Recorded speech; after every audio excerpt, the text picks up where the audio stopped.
As more attacks take place overnight in Iran and in Israel, the ceasefire continues on. Keeping you informed and engaged, now more than ever. This is Sekulow. We want to hear from you. Share and post your comments or call 1-800-684-3110. And now your host, Logan Sekulow. Welcome to Sekulow. What an evening, to say the least. Since the last 24 hours since we've been on the air, it has been quite a journey. If you are looking at us going, you guys look a little tired, you look a little frazzled, you look a little, it has been a lot to cover and a lot to keep up with. We went to bed. I think for a lot of us went to bed, saw there was still some mild rocket firing, but we knew that the ceasefire was on the way. And then, again, President Trump made that big historic announcement saying, the war's over. We ended it. This should be called the 12-day war. Iran, and then as we know, just a few hours later, the world changed once again. And when I woke up sometime around 5, 6 o'clock this morning, went to check my phone, the first thing I saw was a news alert. I think this was coming out of the Sky News. Said, if you're just waking up, a lot has happened overnight. And I was like, oh, no, and here we are. And President Trump said, hey, look, I think Israel and Iran both have violated this ceasefire already, and I'm going to get on the phone immediately and try to stop this. And that seems to be precisely what he did, was after getting in his helicopter and Marine One, getting on the phone with Bibi Netanyahu, because, of course, they were saying, hey, it just kept escalating. The ceasefire wasn't sticking, and therefore it was violated, so they're going at it. And with a few expletives here and there, President Trump said it's time that this stops. And what it seems like possibly, as of right now, that has worked. Will, what do you want to play here? I know you just... Yeah, this is actually from that little press gaggle that happened as President Trump was leaving the White House to go to Marine One on his way to Air Force One, where he's headed to a NATO summit.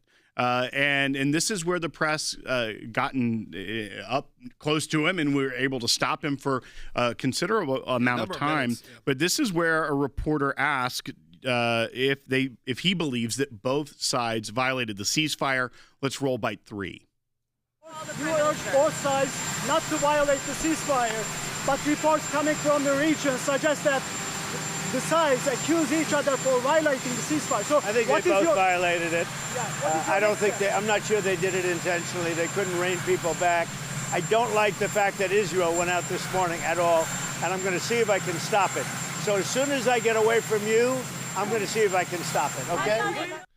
Hey, I just want to let you know, if you're watching on YouTube right now, I know some of you may or may not be hearing me. We're addressing the issue as we speak right now. So stay tuned. Don't go anywhere. We're going to do our best to get this sound issue fixed. If you're listening on the radio, though, or you're watching on Rumble or some other options, I'm not sure exactly, give us a call. I'd love to hear from you at 1-800-684-3110. It's an important time here in America to stay vigilant, to see what's going on. We hope. We know these Iranian missiles that came in some did land in Israel, some did kill citizens.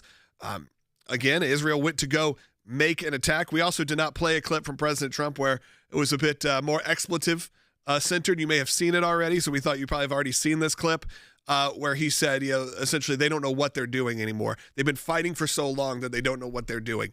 I understand Israel's point of view. I understand that this is not a war that's easy to be settled. But unfortunately, here we are. I think we all went to bed a little happy, a little breathing a sigh of relief. I saw a lot of people who are critical on President Trump's attacks of Iran actually saying, you know what, we were wrong. He was so quickly able to create a peace by doing this. And then chaos erupted once again.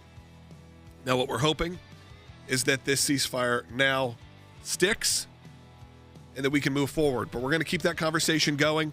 We're also going to talk about some of the work of the ACLJ a little bit later. And we're going to be joined by Jeff Balaban live from ACLJ Jerusalem. Now, obviously, they are dealing with a lot right now in Israel. So that connection, we know, is going to probably be on phone just due to what's going on and for his own safety and security. But you're not going to want to miss that because he's going to be giving you a live update of what's happening on the ground in Israel. Phone lines, like I said, are open for you at 1-800-684-3110. A very fragile military ceasefire. Support the work of the ACLJ at aclj.org. The president just posted on Truth Social moments ago saying, quote, a ceasefire has been, quote, fully agreed to by Israel and Iran. There will be a complete and total ceasefire 6 hours from now. It's a brilliant move, and the leverage that he created to get to this moment. Obviously, anything you do with Iran is not only trust but verify, but you also have to keep the pressure on. So I think that's something that President Trump is looking for. He means business. He doesn't want to see either side violating this ceasefire. After a dramatic day of diplomacy from the Oval Office, the president posting, "Congratulations, world. It's time for peace." And telling NBC News, "I think the ceasefire is unlimited. It's going to go forever." Now, a diplomat briefed on the negotiations says this ceasefire came about after President Trump spoke to the Emir of Qatar, the leader of Qatar, and said that the U.S. could persuade Israel to stop fighting if Qatar could persuade the Iranians to do the same. And it does seem that that mediation bore fruit. This diplomat is also saying that Vice President J.D. Vance was involved in these negotiations. Israel and Iran agreed to President Trump's ceasefire announcement, but within hours, Iran fired 2 missiles toward northern Israel. Israeli Defense Minister Israel Katz ordered the IDF to strike Tehran. President Trump urged Israel to call off the response and said he's unhappy with both sides. So I'm not happy with them. I'm not happy with Iran either. But I'm really unhappy if Israel's going out this morning because the one rocket that didn't land, that was shot, perhaps by mistake, that didn't land. I'm not happy about that. The way the last 24 hours have moved, how we were talking about a situation in Qatar, all of a sudden to a ceasefire here in the region. People really don't know what this 24 hours are going to bring.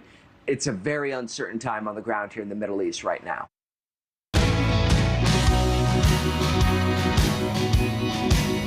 Welcome back to Sekulow. I do think we need to reset, as President Trump has called for Israel and Iran to, quote unquote, calm down their, not only their rhetoric, calm down the response that, again, happened overnight. But I think we need to lead you through, because I know a lot of you just listen to this show. I see a lot of you even on the streets who come up to me and go, Logan, I saw someone at the dentist's office this morning. They go, I listen to your show.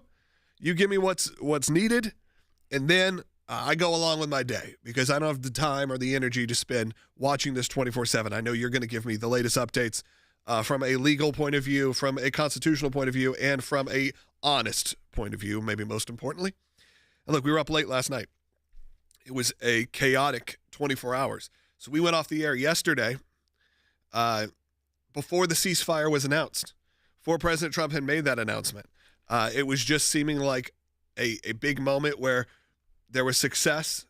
The facilities were taken out, and there was no response except for some minor response between Israel and Iran. But as we were going off the air, we were getting word that the American embassy in Qatar was saying to shelter in place if you're an American, and there were reports that Was that yesterday? that was yesterday. Oh, it feels like Iran had launched some missiles in the direction of the U.S. airbase in Qatar in Doha.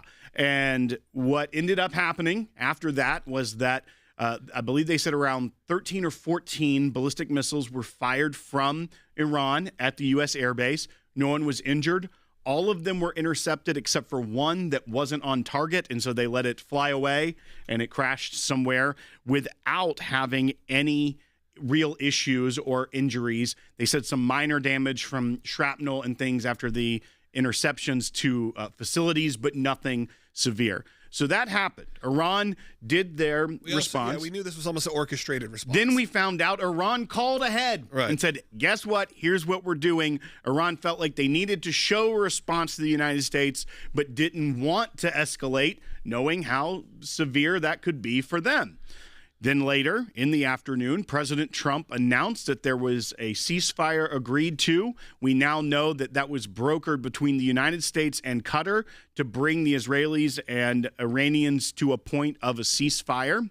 And there was a timeline of 12 hours here. It was going to take a full day, effectively, to get the full ceasefire in place. So many things had been already set in place or already moving. You want to give them time to be able to wrap up so they're not like, hey, ceasefire right now. And by the time it reaches someone, they've already launched a rocket. And unfortunately, that ends your ceasefire. So they said, hey, you're going to give it a few hours, but Iran acknowledged it. Israel acknowledged it. because first President Trump did it before anybody acknowledged it. The other two countries acknowledged it. It seemed like everything was good. There was a sigh of relief last night as it felt like the World War III scenario that could have been unfolding was put to an end, and a lot of people were talking about it.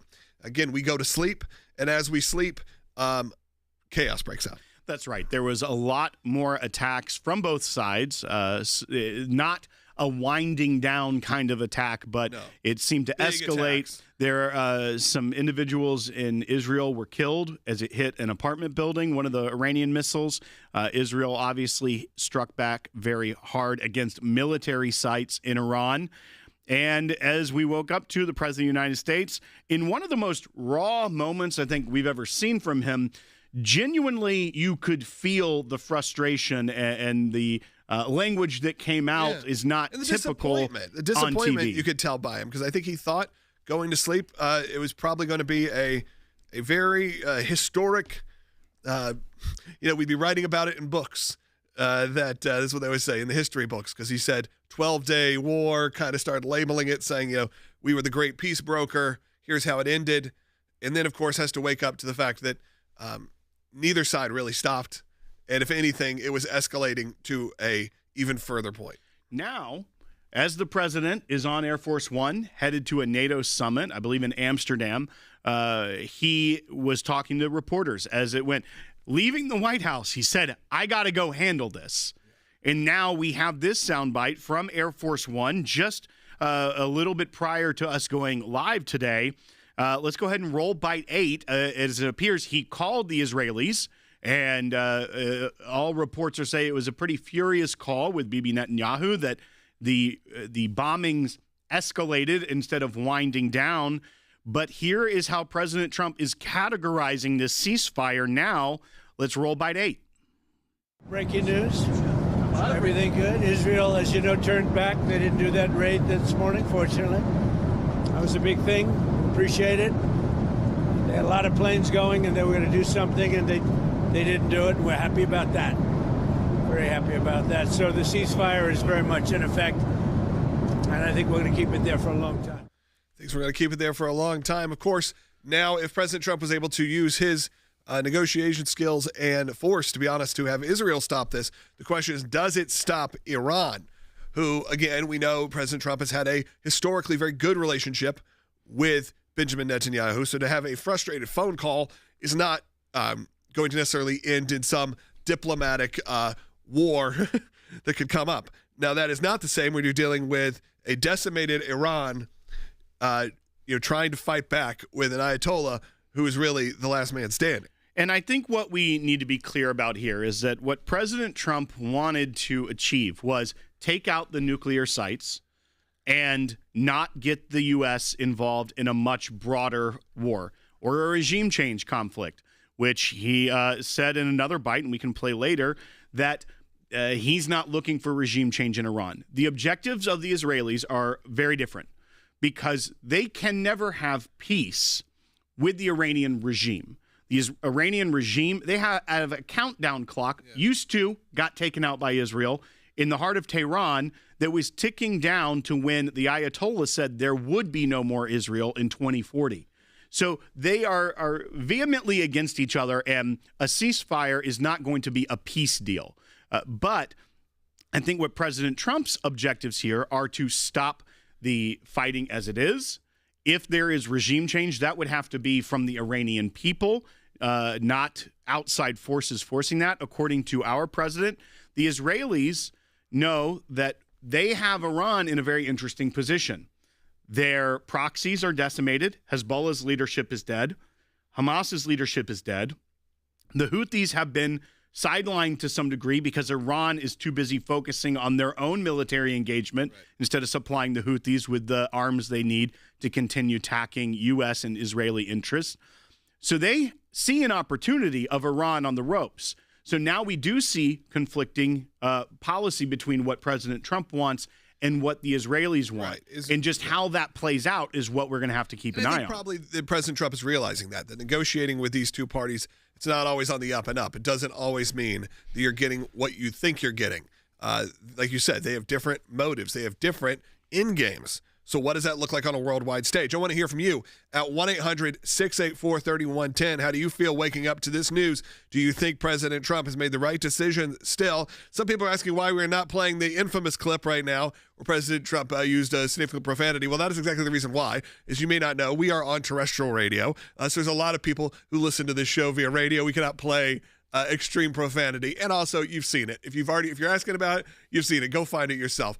We know a lot of people listen with their families in the car and all that. But this is one of those moments where you could feel the frustration coming out of President Trump, knowing what he's dealing with here, which is not just governments that are always going to be on the up and up, and that Iran doesn't always say, doesn't always stick by what they say. I'd say historically they haven't. Same with what goes on in Gaza and Hamas. How many times have we have a ceasefire? It feels like a dozen at this point. And it doesn't last, and it doesn't stick. Something always escalates it. Now you had one that just was historically short. Now a lot of people are asking about the terms of the mean. That means have they signed for years? Have they signed at all? Is this verbal? What is it? We don't know those details. But hopefully they'll come out over the next few days, and we can actually see some peace and stability in the Middle East for at least a moment. Not even the Middle East, because look, we know the war still rages on. But between Iran and Israel, we hope that can settle down, because that is the one that could take us to places we don't necessarily want to go. But if pushed to, America may have to. Phone lines, again, are open for you at 1-800-684-3110. I want to go through some of the things the ACLJ is doing on your behalf right now. As we know, Israel and Iran's entered in this very fragile ceasefire, but the world is still focused on what? Condemning Israel. You saw Iranian flags in the streets now. Lawfare, though, is coming. And after the smoke clears, literally and figuratively, the lawfare against Israel will be intense, and the ACLJ is there. That's why we're going to have Jeff Balaban on from ACLJ Jerusalem in a little bit. Jordan, my brother, just returned from the UN in Geneva and is working in Europe to engage and defend Israel. We just sent demand letters to the UN Secretary General and members of the UN Security Council today.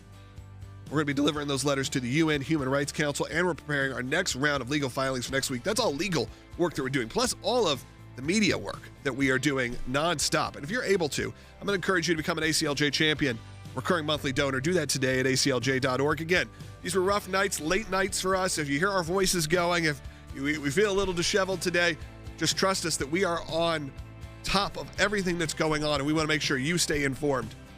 We'll be right back with more on Sekulow. Stay tuned. In a little bit, we're heading over to Jerusalem with Jeff Balaban.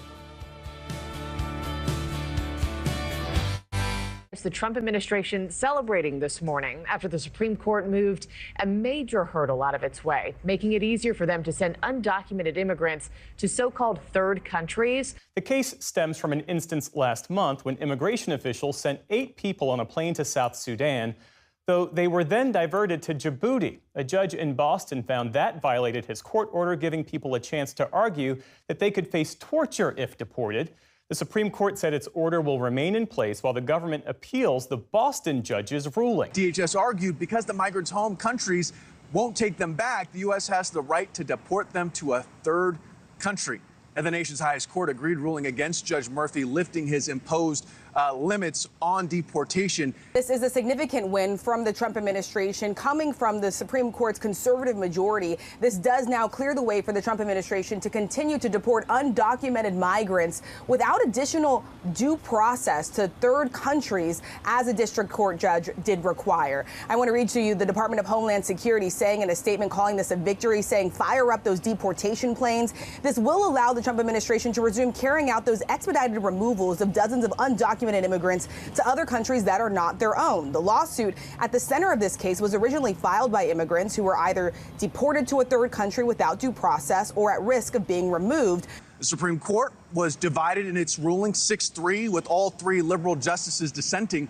Justice Sonia Sotomayor said the court was rewarding lawlessness, writing in her scathing dissent, the government has made clear in word and deed that it feels itself unconstrained by law, free to deport anyone, anywhere, without notice or an opportunity to be heard. Now, the plaintiffs in this case are still vowing to fight, but this legal process could take years. The Department of Homeland Security calling the ruling, quote, a victory for the safety and security of the American people.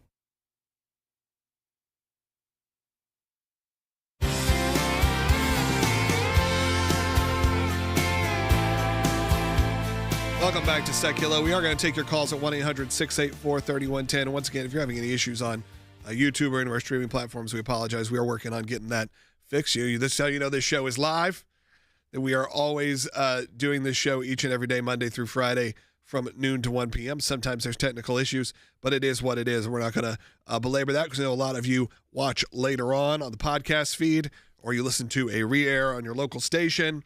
But again, we apologize for any technical issues that are going on right now. Of course, we are still discussing what was going on in Iran and Israel, but there's also some other movements in the world of the ACLJ and also in the world of the Supreme Court. And I think we need to make sure that we address those because it's very easy to get caught up in these big global world affairs and kind of ignore. I mean, remember where we were just a week ago or a week and a half, 2 weeks ago. We were talking about the riots in L.A. We were talking about what was going on across this country. But things started to change. The news cycle moves. And now we are focused primarily on Israel and Iran and how the U.S. is involved. However, that doesn't mean the work here in the United States stops. That's right. And we have a lot of things that we want to get to this week that the ACLJ is doing. Some things we'll be announcing tomorrow on the broadcast as well. But this is an interesting decision that came out of the Supreme Court. And I think a lot of people are looking at this wondering if this is going to foretell at all how the Supreme Court will rule on those universal injunctions issue. Remember, that was before the court just a few weeks back. Jordan was in D.C. with the Attorney General of West Virginia, who we worked with, representing them before the court in a brief, calling out these district court judges that are issuing these universal injunctions covering the entire country and trying to put a stop to the president's agenda through lawfare, effectively. But what came out last night from the court was a stay. They had stayed a district court's decision. It was an injunction placed by the lower court, by a district court judge in Boston, someone who had been actually only confirmed very late during the lame duck session after the November presidential election last year. He was confirmed in December, and he was blocking the president and the administration from deporting illegal immigrants to a third-party country instead of back to their own home. Now, why would this matter? Well, when you look at some of the people that are picked up, like over the weekend, 11 criminal migrants that were here illegally from Iran, some former IRGC members. Do you think Iran is going to take back their illegal immigrants right now? Probably not. So sometimes if you want to deport them, you have agreements with other countries that they could go to instead of to their home country. The lower court blocked that and said you can't do it, put in all these other stipulations to try and stop this, but it was appealed up to the Supreme Court by the administration. This is the Department of Homeland Security versus Murphy. And last night, they put out a stay, granting the stay on the injunction. It's almost like in Uno, like if you play a reverse card and then you play another reverse card, so it goes boom, boom, like that. That's what happens. It's actually not in the rules. Oh, you can't double reverse? You can't double. There's a lot of conversation around this. Oh. So this is the hot topic I'd like to move into That's today. always how I've played. I thought it was a good analogy, Someone Logan. needs to read the book that it comes with because you can't double reverse. You can't reverse a reverse. And you certainly can't. I don't know. Go ahead. Well, in my way, we play Uno. In your you family's can. Uno. So the district court reversed the administration, and then the Supreme Court has now reversed that by placing a stay on that injunction. And what they are saying is that this stay will remain in place pending the disposition of the appeal in the United States District Court of Appeals for the First Circuit, and the disposition of a petition for writ of cert at the Supreme Court. If cert is denied, so if the Supreme Court doesn't take the full case, the stay goes away and the district court remains in place. If it is granted, the stay shall terminate upon the final judgment of the court. This appears to be a 6-3 decision. It's an unsigned order. However, we can ascertain this from the three that wrote a dissent. That is Sotomayor, Kagan, and Justice Jackson. The three more liberal members of the court dissented, saying this is a terrible thing to issue this stay. But why does it matter broadly? One, right now, the Supreme Court has said that the Trump administration can move forward with deporting individuals to third parties. So it's not on hold. But also the fact that they put a stay on a broad injunction like that could be telling how they may be ruling in the coming days. Because, by the way, Supreme Court term is coming up. It's ending soon. We will have a decision in that case within probably the next 2 weeks. Yeah, they got to go on summer vacation. That's right. You know, it is weird that they have a summer vacation. Thinking about it. Right. Why? Why do they have a summer vacation? I mean, I understand in like the 1800s maybe why. Do you? Why? I don't know. They got to go back to feed them hogs? Well, a lot of D.C. was out. That's why there were recesses. Because why do we give them these recesses? So long to travel back to if you're a representative in Kansas and you were going by Wells Fargo, Pony Express. Yeah. Green unsigned orders. Well, we've got this. It's we are looking forward for that case that we filed in representing the state of West Virginia on whether or not the Supreme Court will limit these very broad, universal injunctions that are being issued by district courts. We'll see how that plays out. But if this is an indicator, and people are always trying to divine things out of other issues that the Supreme Court hands down, but if this is any indicator, it could seem that they are ripe to put a limit on these universal injunctions. People think we're fighting again because of the Uno. No, that was fun. No, they said having his spats is because in real life they fight. And Actually, not. Yeah, we fight more on the show than we do in real life. Reverse. We've also never played Uno together, to my knowledge. Ever? So. I play a lot of Uno. But I don't know that you and I have ever played mainly Uno. with the children. Right. I don't think you and I play a lot of card games together. We don't have man night. We're like, what do you want to do? I don't know. You want to two-person Uno. Fancy a game of Uno? All right. We got 2 minutes left in this first half hour. If you're on hold, I'm going to get to you. Doyle and Doug. I like Doyle and Doug. That's a good morning show there. It's like Unsigned Order. Unsigned Order is the name of my Christian metal band. Phone lines are open for you at 1-800-684-3110. We are going to continue discussion, obviously, about the war, lack of war, the more war, the ceasefire 2, the ceasefire 3 that is happening currently between Iran, Israel, the United States of America. We're going to make sure we don't miss any of that. You've heard about all the legal work we're doing. Will just gave you a lot of information about what's going on with our case representing West Virginia. But again, that legal work doesn't happen. This show doesn't happen. I can't look in the control room and see a dozen people working on this, working on it all morning, all night. Because again, we know that a lot of you tune in, not just for our coverage of what's going on at the ACLJ. We know you tune in a lot to hear about what's going on in the news and to get our expert opinions from some of our incredible team members. None of that happens without you. If you hear an ad on your local station, it's not going to us. That's going to the local station. If you think there's other ways the ACLJ is funded, not even close. Probably less than 0.5% comes through from any other ways other than individual donors. People that give one time a year or give on a monthly basis automatically. It's really easy to do that. It's at aclj.org. My goal is to always keep this content outside of a paywall. I think we need to share this content. I think people need to see this. And if we create a paywall, we create an echo chamber. We're not doing that here at the ACLJ. We're not doing that here with this show. Share it with your friends. Go to aclj.org. Over 500,001 of you have subscribed.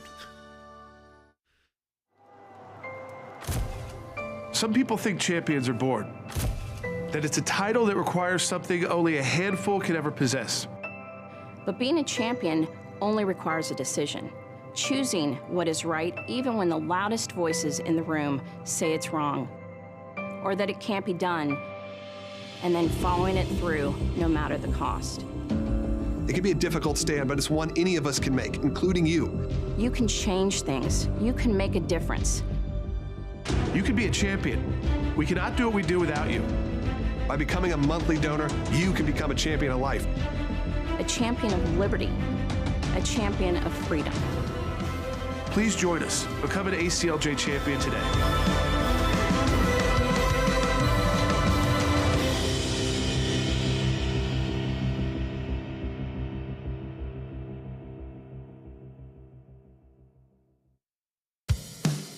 Keeping you informed and engaged.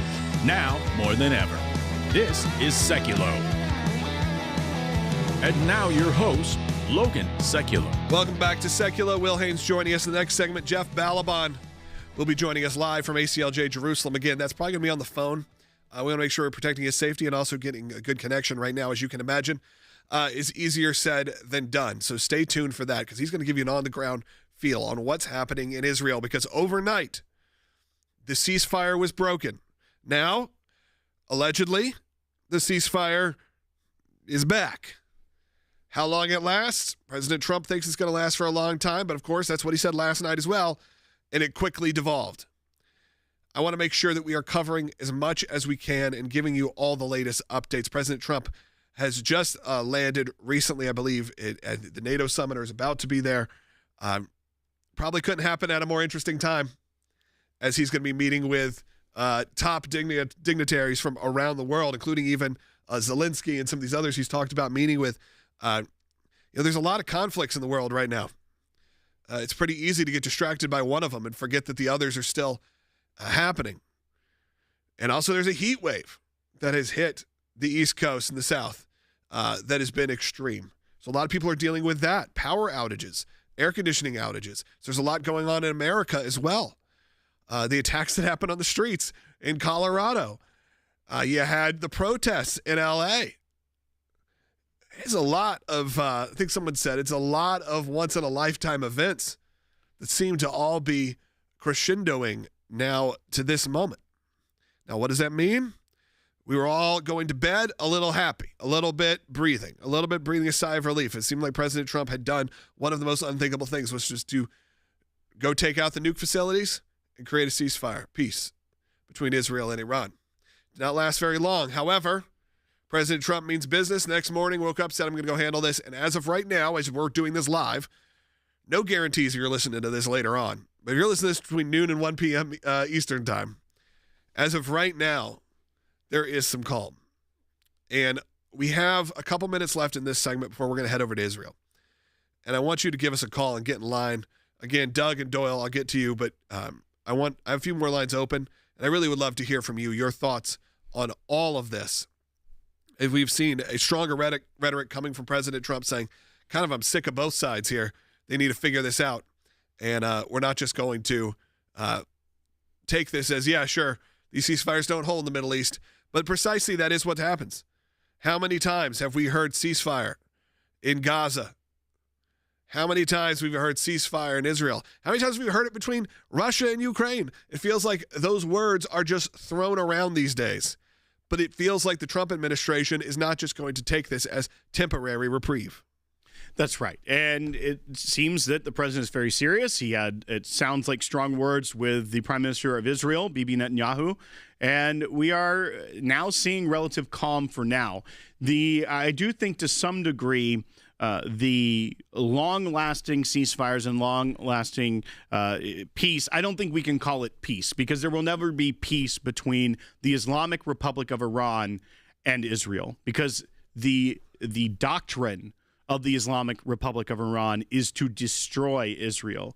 So while there may not be hostilities or open bombing campaigns or ballistic missiles fired at civilian centers in Israel by Iran, while that may last, the only true way for peace between Israel and the people of Iran is for new leadership. That is something that President Trump isn't interested in the U.S. pursuing. U.S.-backed regime change. Now, the people of Iran have an opportunity here. Their leadership in the military and the IRGC are decimated. The Ayatollah is in hiding.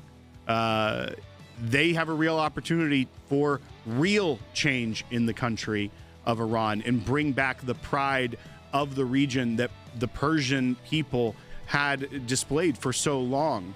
And we will see what happens. But the window, especially with ceasefire and hostilities, may be closing for the Iranian people if they choose to move forward with that. Phone lines are open for you at 1-800-684-3110. And the next step, we're going to be heading to Jerusalem, the ACLJ Jerusalem office with Jeff Balaban. Stay tuned for that. We'll be right back. You put out a statement over the weekend that called this a Churchill moment.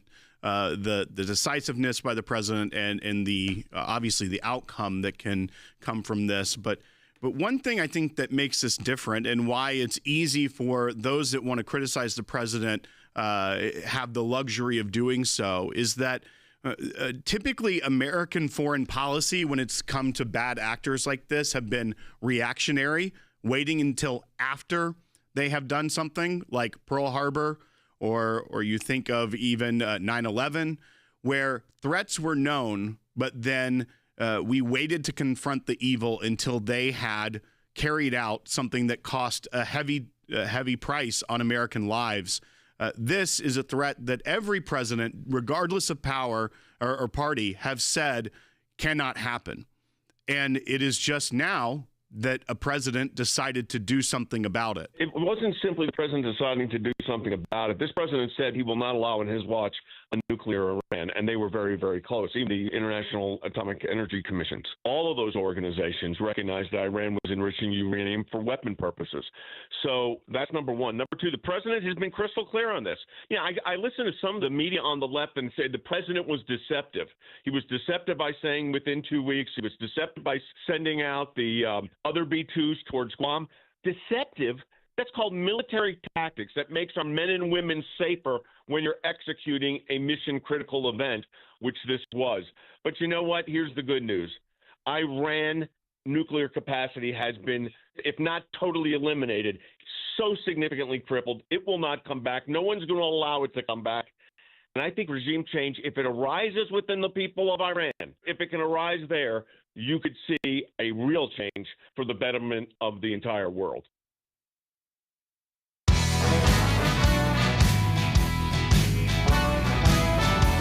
Like I told you, we were going to head over to Jerusalem, and as I told you, you never know what could go wrong or happen. Right now, we're having some issues connecting with Jeff Balaban, our head of ACLJ Jerusalem. But I want you to understand why it's important that we're there, because there are moments like this where America is directly involved in what's going on in Israel and, of course, now in Iran. And if you want to hear, you want to make sure your voice is heard in Israel, not only if it's a support, but even if you have a disagreement. Look, right now you have a administration, the Netanyahu administration, that may be a little bit more conservative, if you will, a little more right-wing in the Israeli point of view. But look, just like America, that changes overnight, it feels like, in Israel. You have a lot of different governments, and the way they even elect a president, very different prime ministers and all of the things that get involved in Israel. And that's why it's important we have our office. And we were founding the ACLJ Jerusalem. You know, we have the European Center, where my brother is right now. And the European Center is the European Center for Law and Justice, the ECLJ. And we thought, well, should this be the ICLJ? Should this be an Israeli version where we're trying to get our sort of worldview and values also into the law in Israel? And the idea was to change that and say, no. What we really need is an office representing American values, American Christian values, sure, Judeo-Christian values in Israel, and to make sure that the voice of the American people is heard throughout the country, whether, again, you had a positive administration or not. So right now, sure, we can't connect with Jeff Balaban. It's not fun. I really wish we could. Hopefully we'll be able to before the end of the show. But you can understand why there's some issues right now. Okay, it's not like it's all easy. It is a very tough time. The Americans were pretty much told to leave, but Jeff remained. As someone who is a dual citizen, I'm sure is he a dual citizen? I believe I'm not sure if he's a dual citizen or not. But as someone who spends a lot of time in Israel, it is part of him as well. It is home as well for a lot of them. So, we have the ACLJ Jerusalem. We're going to continue to try to get to Jeff. If we don't get to him, I apologize. We're going to do our best, though.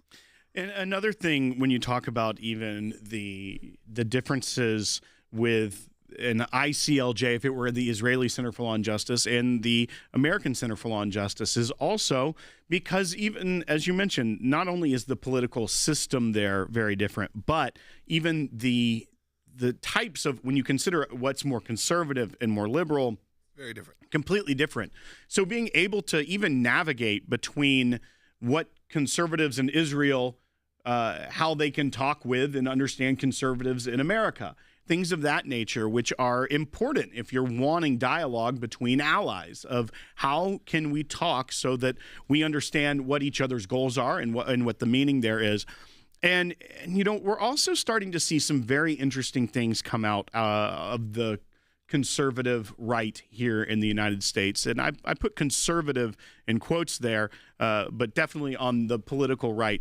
But we're now starting to see some of the people that we criticized earlier in the week about how they were pushing back against President Trump, saying it would be the end of his presidency, the end of his legacy, if he were to bomb Iran. But I'm starting to see statements by some of those same people that are calling back to things that, if you were to ask them, be like, did you believe in and support the Obama administration? Because there was one today that said, maybe we need regime change in Israel.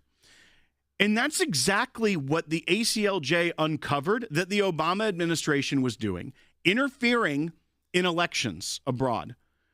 The United States was funding the son of Mahmoud Abbas, he's the head of Fatah, of the Palestinian Authority, was funding his son who had a group within Israel trying to get rid of Benjamin Netanyahu. That was the U.S. State Department funding regime change, election interference in an ally's election.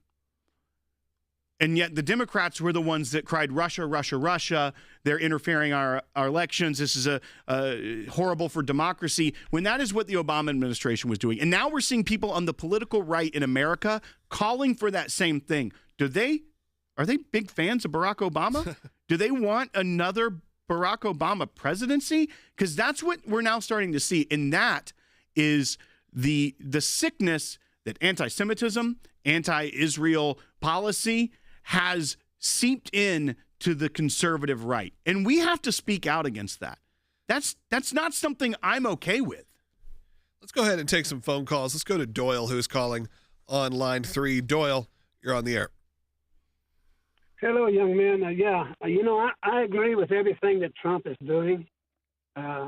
He reminds me of Ronald Reagan. When he tells someone he's going to do something, he's going to do it. He's not going to hesitate and wait 3 years and then be wishy-washy about it. It's going to happen. And, I think by bombing the nuclear sites in Iran, he protected the West Coast. He protected all the Western civilization by taking out their nuclear sites. People think he just went against Palestinians, but he went against the world. He went out there to help the world. Thank you so much, Doyle, for calling in. I think a lot of people feel similarly. Of course, it's probably one of the most contentious times, as you said, Will, though, where people aren't falling necessarily in a party line, because a lot of people voted for President Trump to not get us involved in wars. You saw what I would even say is that group that came over, whether that was when they considered the Avengers, when they said it was RFK and Tulsi and who else was on there? Elon, even for that matter, or this whole group of people, Vivek, that were sort of outsiders to the traditional Republican Party. A lot of them came over for the point of view of saying we don't want to get involved in war.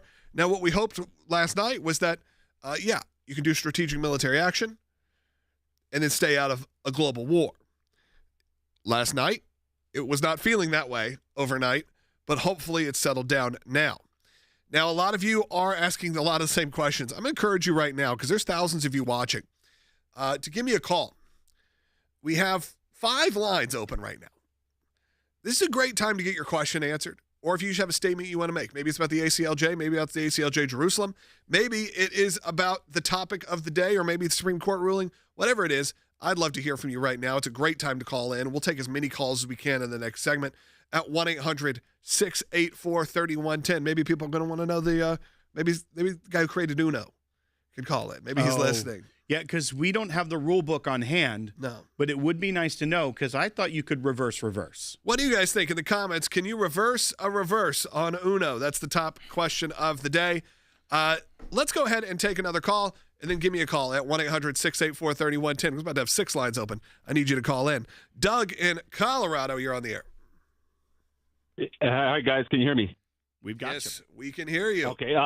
Listen, as far as a ceasefire, as far as, the situation, and I want to preface it with this, I wholeheartedly agree with what Trump and Netanyahu has done, but there's not going to be any meaningful ceasefire until there's regime change in Iran, but I think that has to come from within Iran. And the Crown Prince has been interviewed many times. He's got some great interviews out there.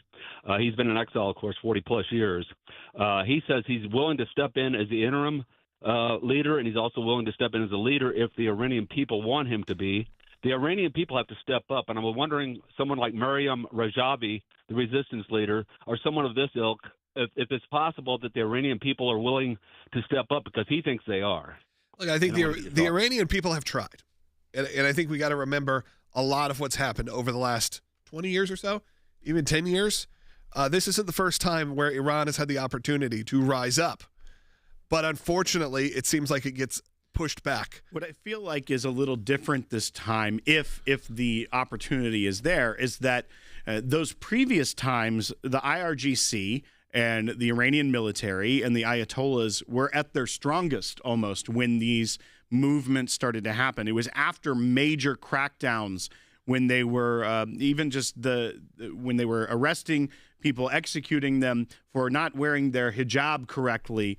But what is different now is how much of the leadership have been taken out by airstrikes from Israel, that they are weakened internally if the people can find their voice, can take to the streets, and can seize that moment. And I agree with the caller. There will never be meaningful peace with Iran while that leadership is in power, because they are a theocratic, genocidal death cult. And they have no real dreams of peace with the world.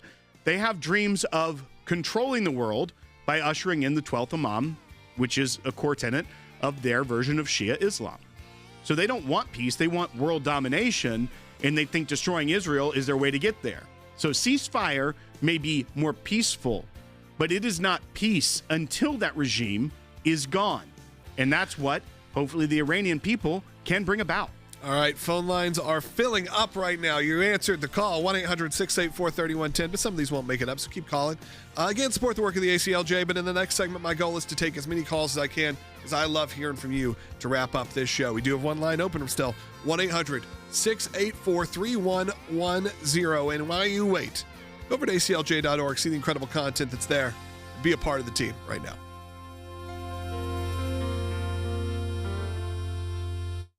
The president just posted on Truth Social moments ago saying, quote, a ceasefire has been, quote, fully agreed to by Israel and Iran. There will be a complete and total ceasefire 6 hours from now. It's a brilliant move, and the leverage that he created to get to this moment.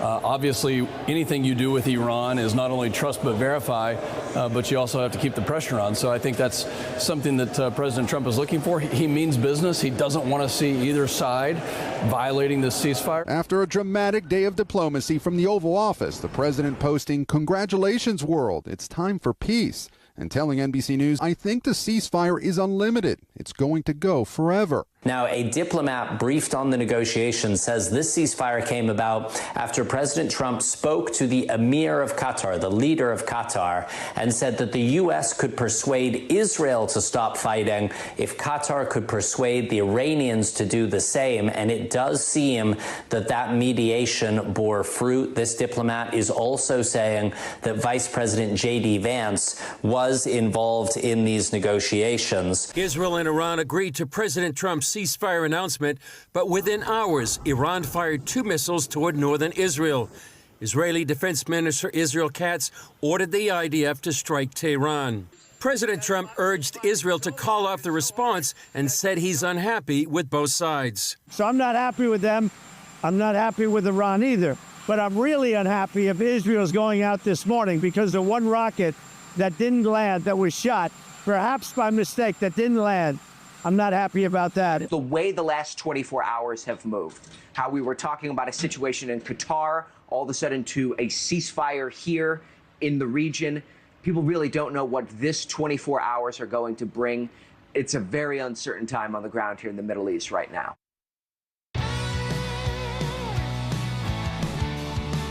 Remember the last segment where I said all the phone lines are full? Guess what? They're not. I don't know what happened, but we lost all of them but Edwin. So you know what, Edwin? I'm going to take your call.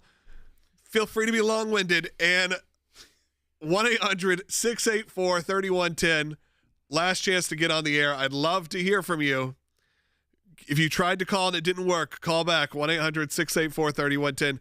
Edwin in New York. Sometimes there's these just technical difficulty days, and this is definitely one of them. Edwin, go ahead. Thank you again. Yes, calling from the east end of Long Island. After listening to your shows, hours of your shows, hundreds of hours, and watching Trump rallies, it is really my firm belief that Trump has held to his promise, even in this military action, that I didn't start no new wars, but I will help an ally help finish it, which is for the safety, the security of our country, and even for the world. And that's my statement. Thank you for taking my call. Continue to do your work. God bless you all, and get home safe.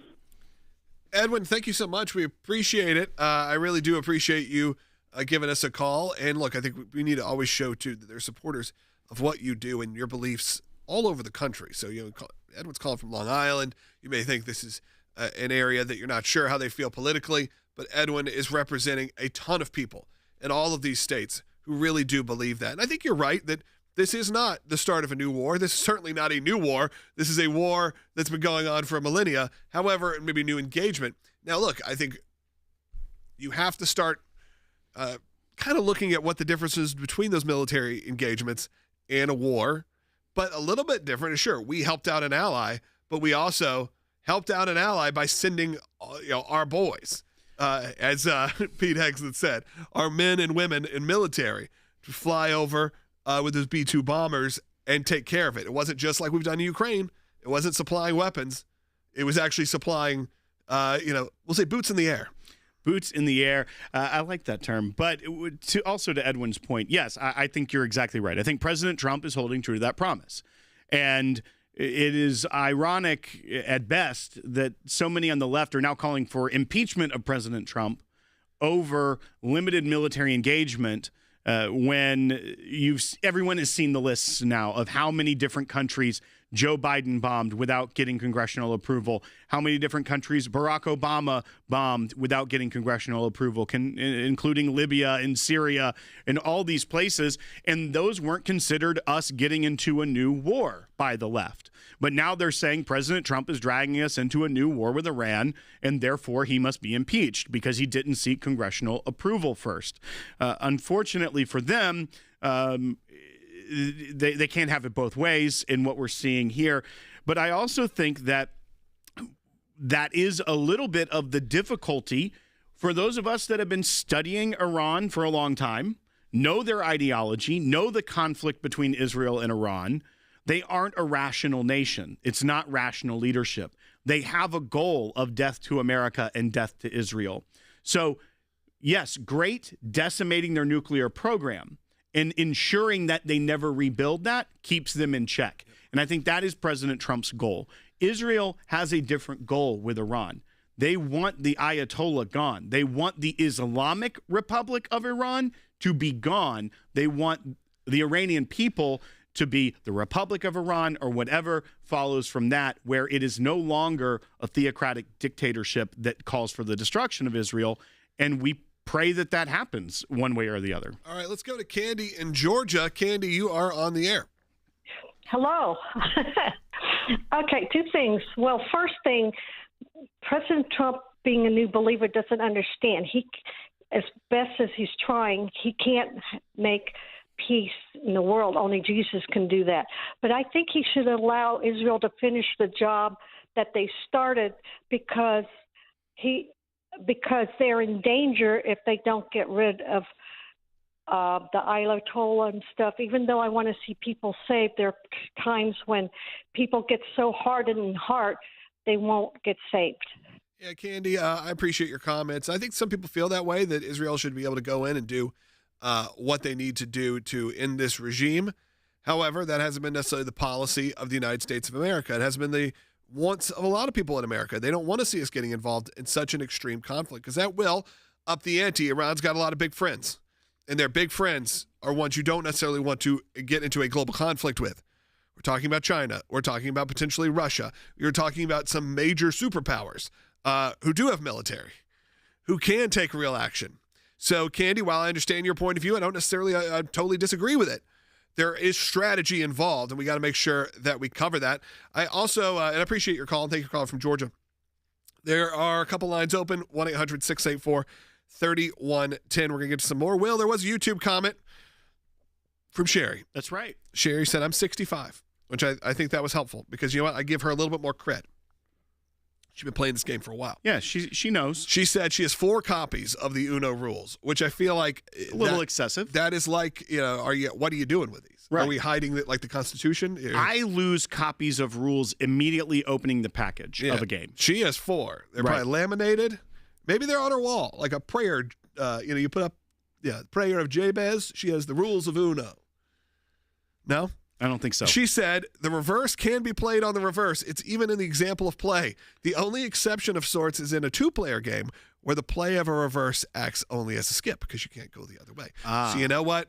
I will admit when I'm wrong. Fake Some news people Logan don't over admit here. when they're wrong. And you know what? I haven't checked your facts. You could be lying to me right now. But I'm going to trust you that you are, number one, 65 years old, that you have 4 copies of this, and that you know your thing. You know, but I think everyone's got at-home rules, different rules for Uno. That's not how you play games. You kind of You do. have rules. Everyone's got their own rules. Like Scrabble. It's like, can you also play words in Spanish? No. Sometimes I do. No. You can't do that. Hola. Logan, you don't know Spanish words. I know a dozen. Okay. I can count to 10 plus hola. Andrew, that's 11. You're on the air. All right. Here's my thing. I'm looking at the Middle East, which is primarily Islamic. Iraq and Iran are both Islam. True. Okay? In order to get a regime change, you need to change the heart of the people. I can't see that being done, being that Islam has such a hold on the Middle East. Andrew, I'll push back a little bit on that. And that is that the people in Iran have, especially the people historically, we're talking about more than 40 years ago now. If we go back 40 years, were not this extremist.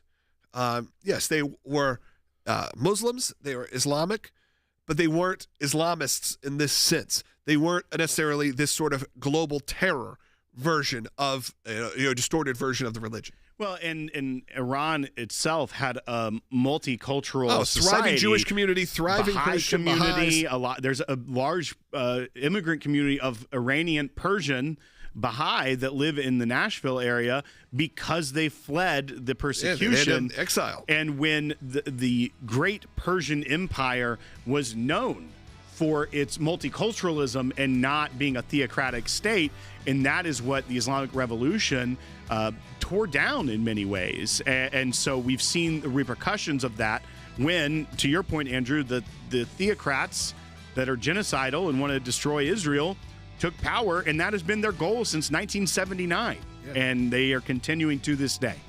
All right. Thank you so much for supporting this show, listening, watching, and really just engaging with us. We appreciate it each and every day. I know there's technical issues today, but you know what? That just proves that we're live. We're doing this for you regardless. And we can't do it without you. So I'm encouraging you right now. Just go to ACLJ.org, support the work. We'll talk to you tomorrow with more on Sekulow.